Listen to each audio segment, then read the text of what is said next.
the the approach has been that we're beyond a time frame where we're going to look back, and I think our team has enjoyed the fact that they're preparing for an opponent. Furman is a team that has players and is capable, and they play a solid scheme. So our guys are enjoying the preparation. I think they're looking forward to getting back on the field and playing well in front of friends and family in Tiger Stadium. It's a place that this team will look forward to playing best. Questions?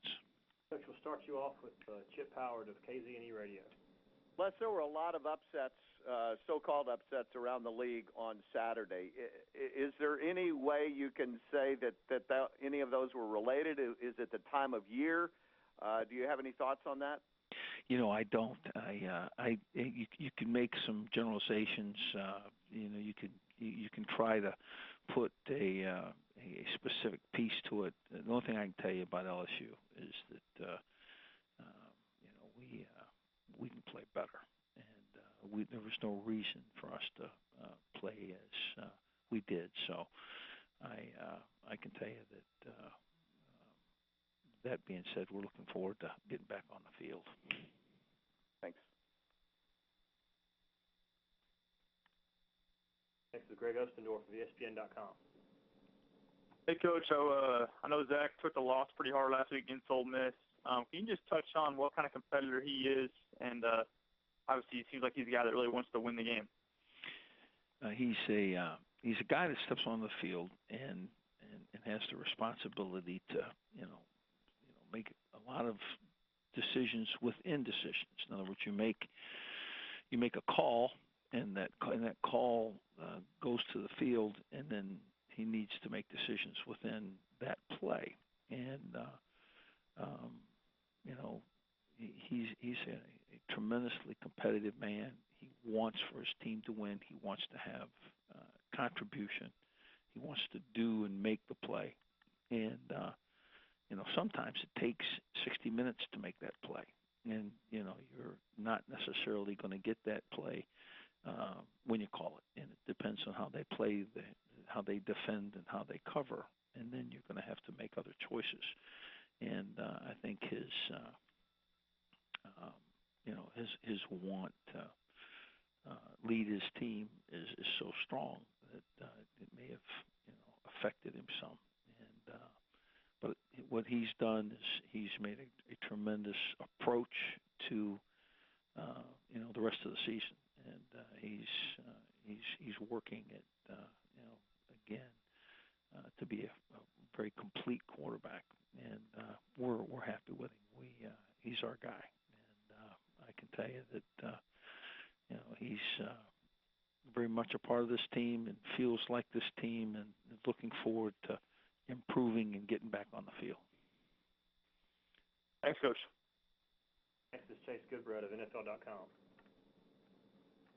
Coach, I wanted to know if you could update us on J.C. Copeland and how he's doing, and just maybe comment on the misfortune of losing a player to kind of a crazy mishap, like a slip in the shower that doesn't even have anything to do with football.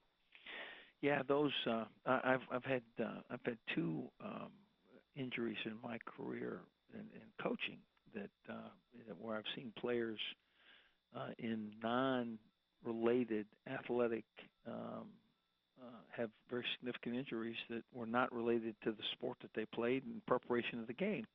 And I had a guy in a bowl season run back in to get a jacket and asked me in the bus, and he said, how much time? I said, well, I looked at my clock. I said, we got 7 minutes. He said, I'll be right back. And he ran in there, and he was late for the bus. And, I sent a guy in, and he had a very, very serious sprained ankle, did not go to the practice, and we treated him, and it took 2 days for him to get back to us.